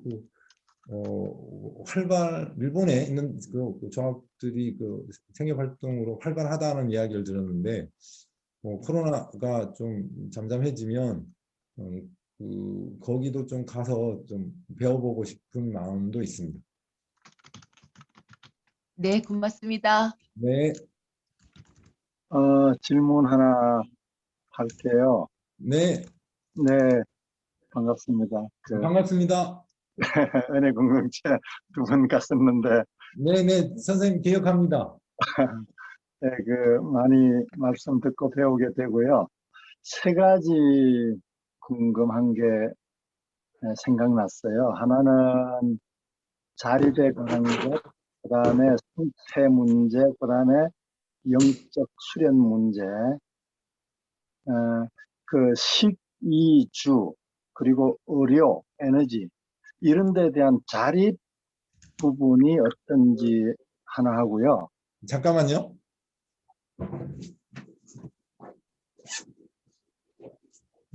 제가 좀 적어야 될 것 같습니다. 예, 자립, 네, 자립. 예, 먹는 거, 자는 거, 또 이제 입는 거, 뭐 의료라든가 에너지 네, 이런 자급자족, 자립 부분에 대한 계획이나 현실이 어떤지 하고요. 네, 전에 옥상에서 제가 태양전지판을 봤던 기억이 나거든요. 네, 네, 그 다음에 이제 생태 부분인데요. 아무래도 이제 도시에 있는 이제 그 오늘 공동체니까 뭐 한계는 있을 것 같아요. 그 생태. 그런데 그 어떻게 자연과 교감하고 자연 속에서 제가 이제 시골에서 이제 농촌에 기반한 공동체를 자꾸 이제 생각하니까 그런 생태 문제 네, 그리고 마지막에 이제 그런 공동체 오늘 공동체가 태동되고 쭉 성장하고 여러 이런 과제를 풀어 나오는 데 있어서는 어떤 논리와 철학만이 아니라 깊은 어떤 영적 교감을 꾸준히 하지 않을까. 그래서 그런 수련 과 영성적 일치를 위한 이런 과정이 어떤 게 있을까 궁금합니다. 이렇게 세 가지입니다. 네. 그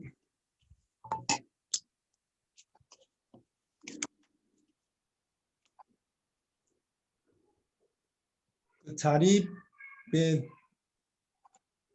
대해서는 뭐 제가 생각하고 있는 바와 선생님 생각하고 있는 바가 어떻게 일치할지는 모르겠습니다만은 아까 그 뭐죠? 제가 나눈 내용들 중에 그 공동체 뭐죠? 자립 경제 이런 항목에서 잠깐 언급을 했었는데 공동체 사업장이 좀 절대적으로 필요한 것 같다. 첫 번째는 어떤 행복을 위해서 자본주의 틀 안에서 그 진행되어지는 어떤 기업 활동이라고 하는 것이 뭐 그렇게 뭐랄까 인간 중심적인 그런 내용은 아니어서 어떤 소외가 많이 좀 일어나고 우리나라 같은 경우는 이제 어떤 그 계층적인 어떤 강압 질서들이 또 작동하는 곳이기에 그 어떤 그 행복을 위해서 공동체 작업장을 좀 읽어보자라는 그런 뭐 흐름들이 우리 안에는 있고요. 또 하나는 어떤 에너지 작업의 차원이라고도 할 수 있는데 그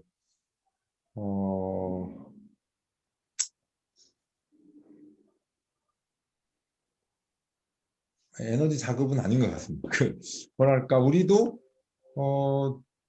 그 우리가 의식 특히 식에 대한 부분은 우리가 자급자족하는 방향으로 가는 것이 또 안정성을 위해서도 그렇고 또 어떤 부분 자립 경제를 위해서도 나은 방향이지 않을까 싶어서 요즘 좀 열심히 그 농사를 배우고 있습니다. 그 안골이라는 곳이 좀 서울의 외곽에 있다 보니 주변에 밭들이 많거든요.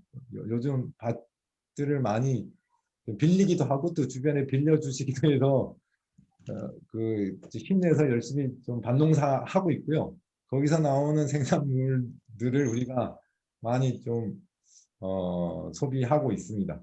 그리고 이제 올해부터 우리의 주식은 쌀이다 보니 쌀도 우리가 직접 재배해서 우리가 최대한 어떤 작업식으로 공급받는 게 좋지 않겠냐 이런 생각에 올해 논농사를 시작합니다. 이천에 그 뭐 논 빌려서 뭐 몇몇 친구들이 가서 농사를 지을 것 같습니다. 그렇다 보니 이제 도농 뭐 좀 연합체 비슷한 그런 형태가 되지 않을까 생각은 하고 있습니다. 혹시 말씀 네 하고 싶으신 거 있으면 말씀해 주십시오. 아니요, 잘 들었습니다. 아, 네. 그리고 에너지 작업 부분에 있어서는 사실 이건 뭐 우리가 태양 전지를 뭐 옥상에 조금 두긴 했는데 사실 우리가 사용하고 있는 전기량에 비하면 진짜 턱없이 부족하죠. 그런 면에서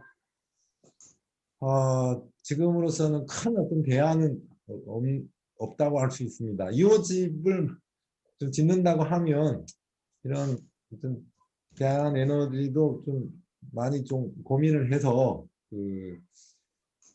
여러 장치를 좀 마련해 보아야 되지 않을까라는 생각은 좀 하고 있습니다. 그리고 이제 생태 부분인데요. 인간이 함께 서로 마음을 열고 살아가는 것, 서로 존중하고 살아가는 것도 필요하지만 인간과 자연이 서로 어울려서 서로 파괴하지 않고 살아가는 삶 또한 절대적으로 필요하다는 인식은 갖고 있습니다. 그런 어떤 삶을 좀 아이들에게 좀 느끼게 해주고 싶은 마음에서 도심에서 어떻게 보면 이 도봉산 밑으로 왔다고도 할 수 있습니다. 어떤 생태적 감수성이라고 할까요? 뭐 어른도 필요하지만 특히 아이들에게 절대적으로 필요하다 해서 옮겨오긴 했는데 역시나 이것도 도시다 보니까 농촌만큼의 그런 좋은 환경은 아니라고 생각합니다.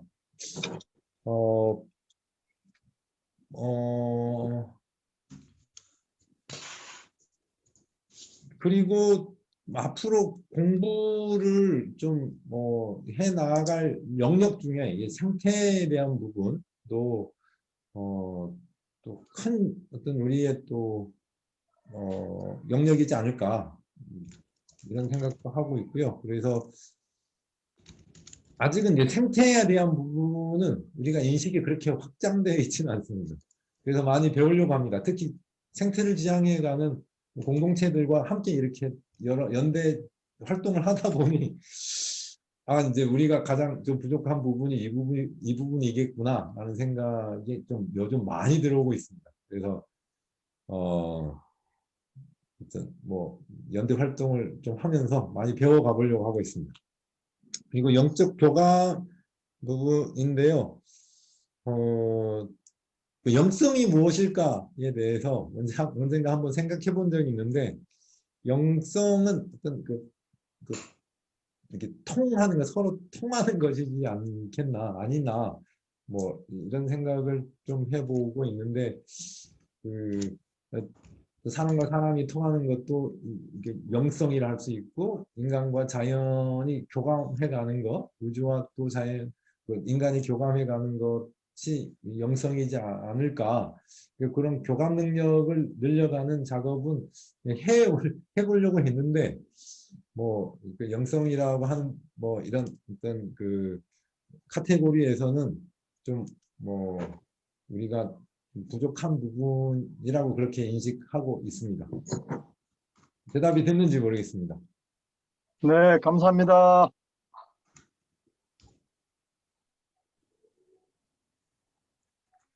네, 한 가지 여쭤보겠습니다. 네, 오늘 말씀 너무 감사히 잘 들었고요. 음성이 좀 작습니다. 네, 그러면 제가 이거 비디오로 중지를 하고 들리시나요? 잘 안 들립니다. 잠시만요. 지금 여기가 산이라 그런가 보네. 네네. 잘 안 들리시죠?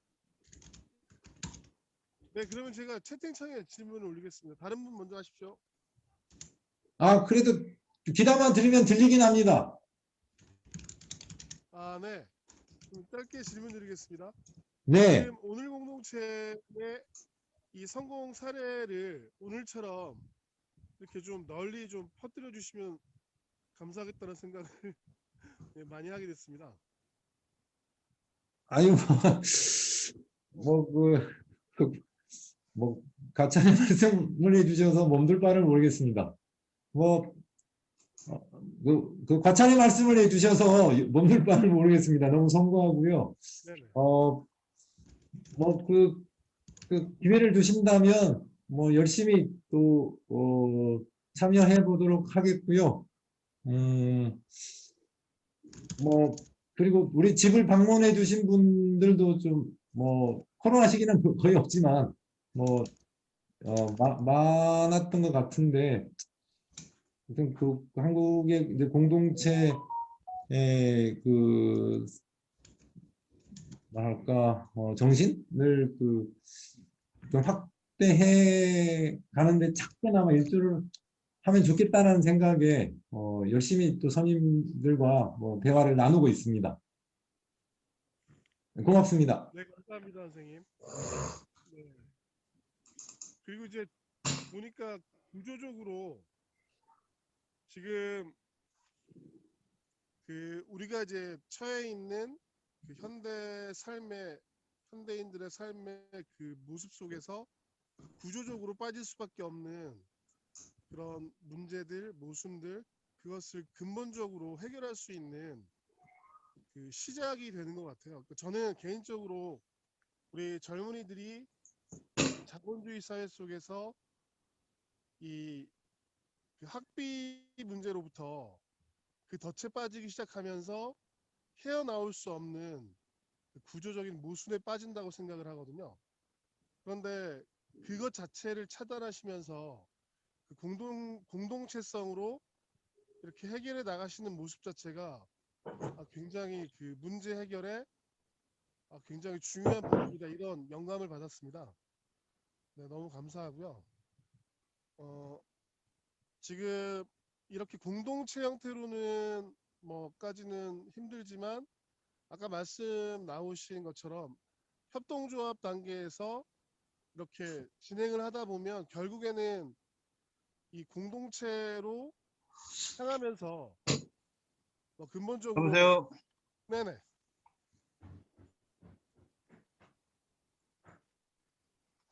근본적으로 해결할 수 있는 그런 예, 그 지향점이 잠깐만요. 되겠다. 네, 이런 생각을 좀 많이 하게 됐습니다. 그래서 계속 배우고 싶고요. 네, 한번 실천해보고 싶은 그런 생각이 많습니다. 언제 한번 올라가서 직접 찾아뵙고 배우도록 하겠습니다. 감사합니다.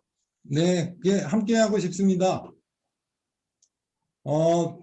그 선생님 말씀하신 거에 잠깐 부연을 좀 덧붙이자면, 최근에 저도 알게 된 사실인데요. 그 일본의 또 68 혁명이 좀 크게 일어났었다고 합니다.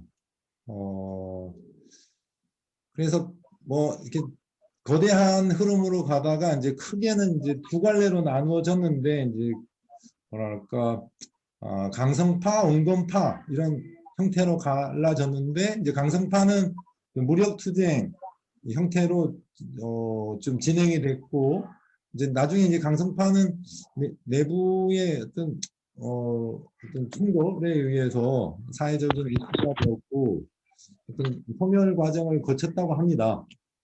그런데 이제 온건파는 어떤 일본의 생협운동을 일으켰고, 그 생협운동을 통해서 일본의 그 공동체 어떤 인태야, 빵년 밥 먹으러 가자. 배고파. 나 빨리 가야 돼. 빨리 밥 먹고 가야 돼. 네, 그런 어떤 공동체적인 어떤 그 정신을 일본에 깊이 뿌리 내리게 했다는 어떤 그런 이야기를 들었습니다. 그래서 다양한 채널의 그런 우리 뭐랄까 활동들이 있는데, 이런 활동들이 다 어느 한 곳에서 언젠가 같이 모이지 않을까, 열심히 하다 보면 모이는데, 그게 바로 공동체적인 어떤 삶으로 그렇게 모여지지 않을까 생각을 해봅니다.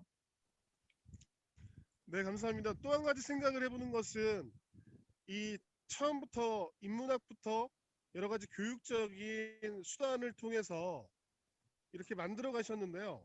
그 과정 자체를 이게 지금 오프라인상에서 항상 만날 수 있는 게 아니기 때문에 온라인상에서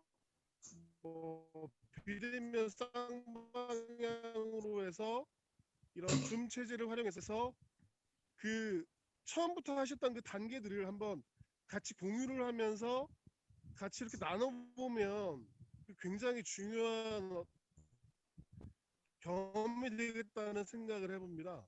네. 혹시 가능하실까요? 그 인문학 공부 말씀하시는 거죠?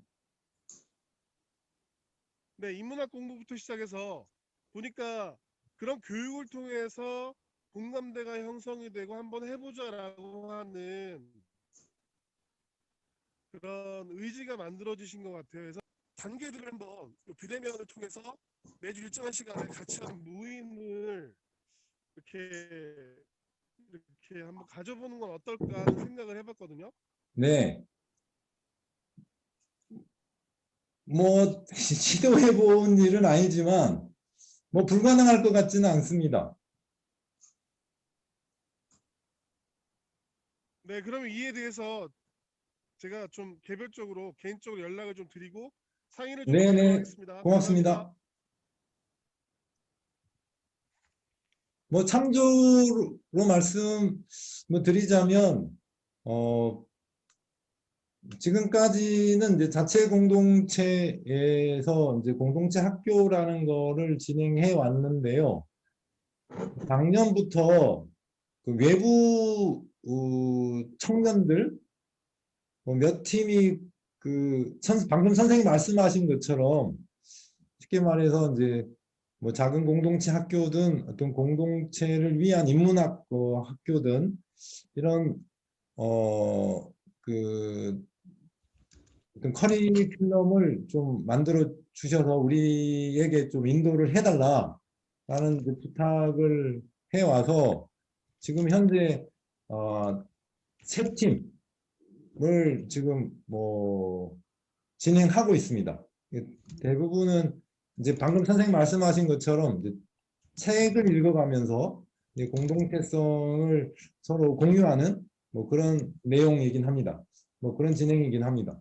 뭐 거기는 이미 이제 팀이 꾸려져서 진행이 되고 있는데 이제 방금 선생님 말씀하시는 거는 이제 뭐 팀 꾸려진 상태는 아니고 오프라인에서 자연스럽게 만나게 된 분들과 이런 공동체를 위한 어떤 공부를 해가는 일이어서 아직은 시도는 안 해봤는데 뭐 일단은 실험은 해볼 수는 있지 않을까라는 생각을 해봅니다.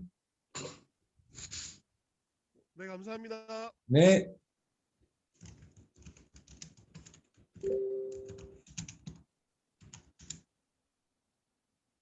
이제 시간이 거의 다 돼가는데요. 이제 마지막 질문 한 분 정도 받고 이제 마무리할까 합니다. 질문하실 분 있으면 손 들고 질문해 주시기 바랍니다.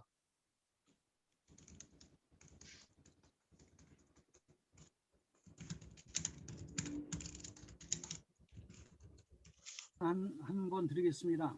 네.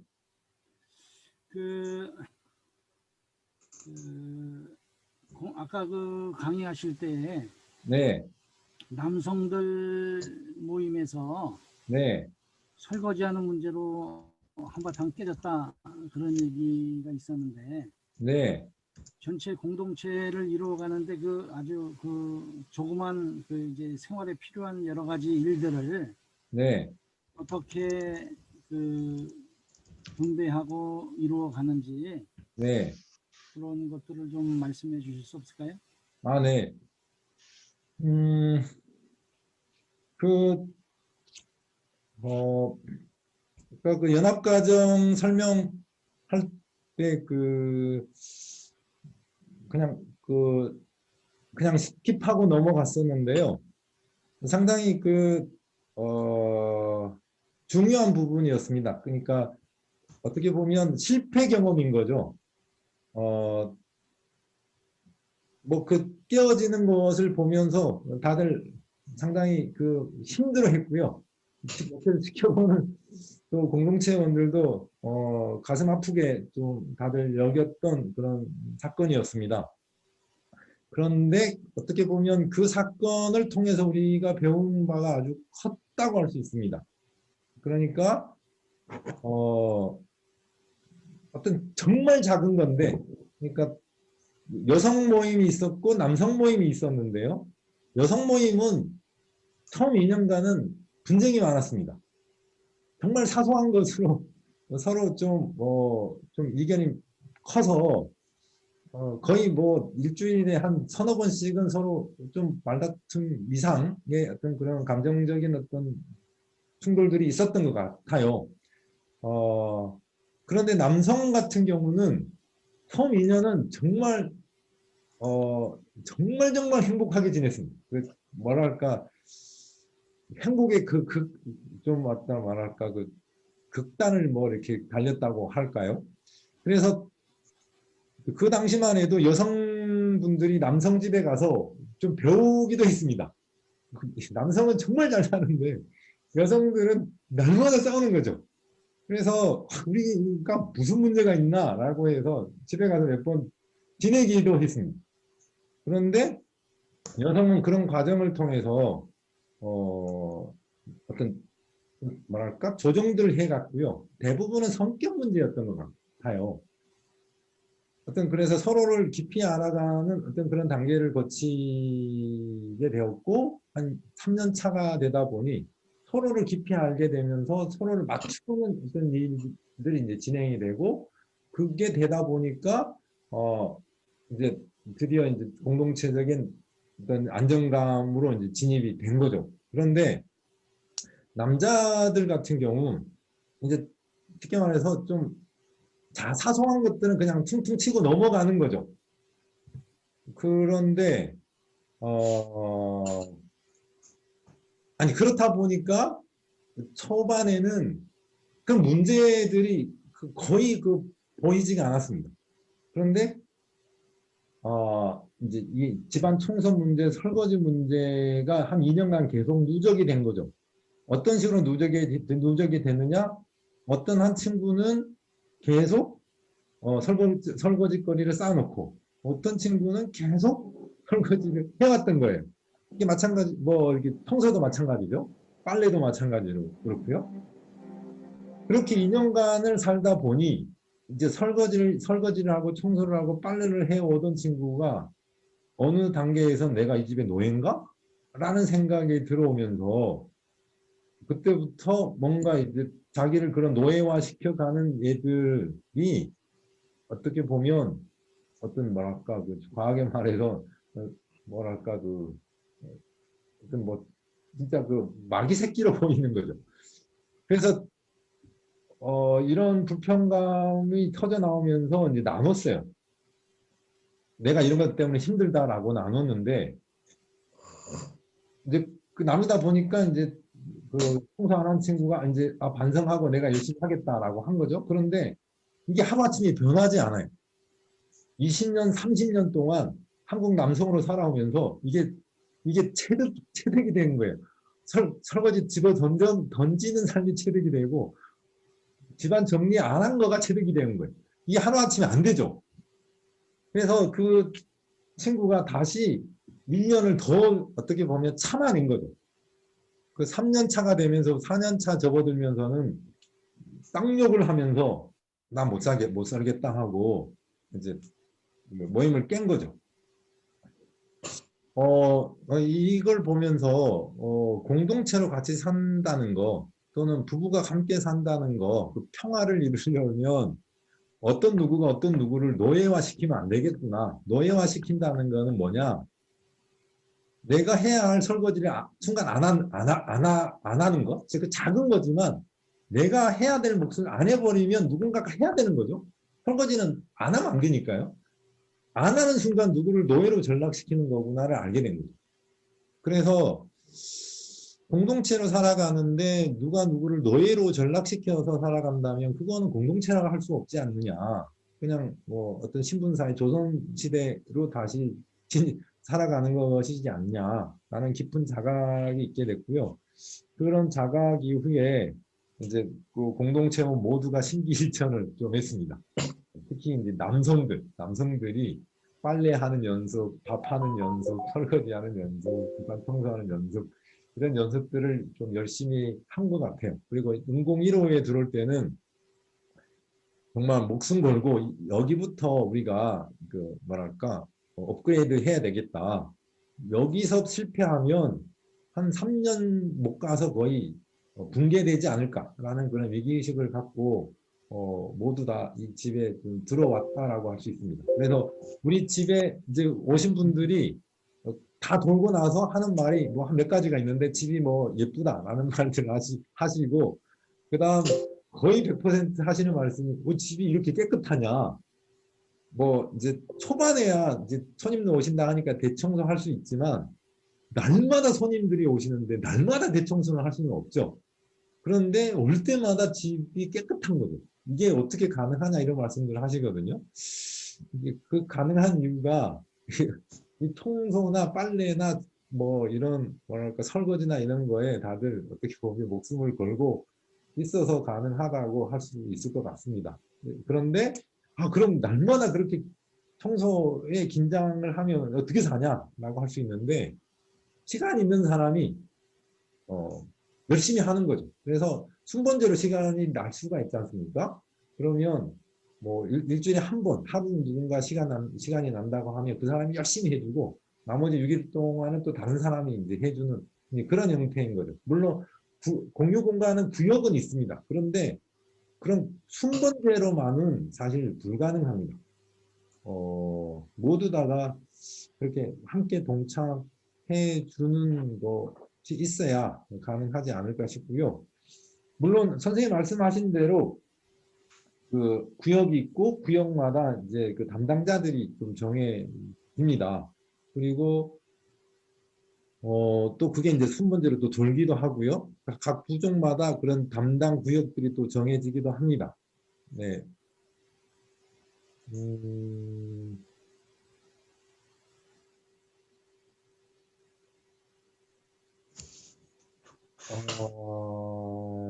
정도가 있고 또 뭐가 있는데요.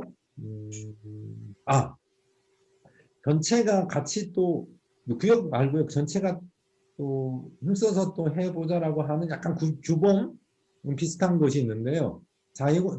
본인이 사용한 물건은 사용 이후에는 반드시 원위치 시켜놓자 뭐 이런 또 규범 하나가 있고 또 특히 그 부엌에서 어떤 조리를 뭐 했다고 하면 그 뒷 설거지부터 이제 정리까지 그 도구를 사용한 사람이 정리하는 것으로 하자.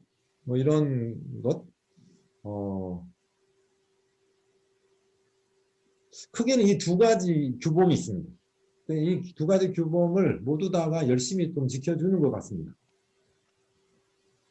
이 정도 설명을 좀 했는데 혹시 뭐 미진한 거 있으면 말씀해 주십시오. 그 전체 식사를 준비하는 사람들이 어떻게 배분이 되고, 네. 그 설거지나 뭐 그런 부분들은 어떻게 정리가 되나요? 그 매일 있는 공동체 식사는 그 식사 담당자가 있습니다. 이분은 어떤 생계형으로 식사를 제공하고 있습니다. 그러니까 운공 1호기 들어오기 전에는 순번제로 돌아가면서 식사 담당이 있었습니다. 또 설거지 담당이 순번제로 돌아갔었고요. 그런데 운공 1호에 입주하면서부터는 일자리 하나를 더 만들자라는 어떤 그런 취지에서 그 전문가는 아니긴 하지만 음식 만드는데 좀 열정이 있고 음식 만드는 것 자체를 즐거워하는 멤버가 있어요. 음식단을 만들 때 행복감이 차오른대요. 이분에게 전적으로 그냥 맡겼습니다. 맡겼고 이제 설거지는 공동체 멤버들이 순번제로 돌아가면서 맡아주고 있습니다. 그리고 그 본인이 개개인이 먹은 그 식기류는 각자가 이제 설거지합니다. 그래서 큰 어떤 설거지들은 설거지 담당들이 하고 그 뒷시 정도 숟가락 뭐 젓가락 그다음에 그 어떤 뭐 뒷시는 개별로 다 하고 있습니다. 그리고 공동체 파티는 부족별로 돌아가면서 맡고 있습니다. 잘 알겠습니다. 네, 이상님, 네, 마치겠습니다. 고맙습니다. 네, 오늘 그 박민수 대표님한테 박수 한번 보내주십시오. 감사합니다. 고맙습니다. 한 말씀 드리겠습니다. 한 말씀 드리겠습니다. 아, 예, 임부택 선생님 말씀하십시오. 네, 이 은혜 공동체는 제가 재작년에 한번 방문했던 적이 있었는데요. 도시에서 자연환경을 가까이 접할 수 있는 또 자리하고 있고, 무스골 같은 경우도 이제 그런 그 자연환경이 주변에 있는데, 그곳에서 이제 공동체를 꾸려가고 있는 그 공간을 보고도 매우 놀랐었습니다. 매우 신선한 충격을 받았었는데요. 사람은 불완전한 존재이기 때문에 완전한 것은 있을 수 없다라고 저는 생각합니다. 아마 그 공동체 안에도 그런 모양은 언제든지 나타날 수 있는 가능성이 있을 것이고요. 그런데 우리 산업사회와 이 정보화 사회가 만들어 놓은 불평등과 그 다음에 그 인간 소외의 문제, 이런 것들을 이 공동체를 통해서 극복해 나가고 아름다운 사람의 모습을 찾아가는 그런 것들을 그때 잠시 보았는데, 오늘 강의를 통해서 더 상세하게 내용을 들을 수 있어서 너무 고맙고, 또 조동진 선생님이 또 그 은혜 공동체 안에서 꾸려가는 것을 보면서 큰 박수를 보내고요. 또 이렇게 소개해 주시고 말씀해 주셔서 고맙고, 아까 하 선생님께서도 말씀하셨지만 이러한 것들을 우리 사회에 이렇게 공유할 수 있고, 이런 것들을 만들어가는 것들이 비대면을 통해서 이런 것들이 좀 퍼져나갔으면 좋겠다라고 하는 생각을 가졌습니다. 너무 고맙습니다. 감사합니다. 이상입니다.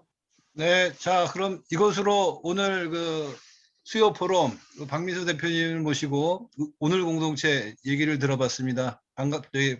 고맙습니다. 모두 수고하셨습니다.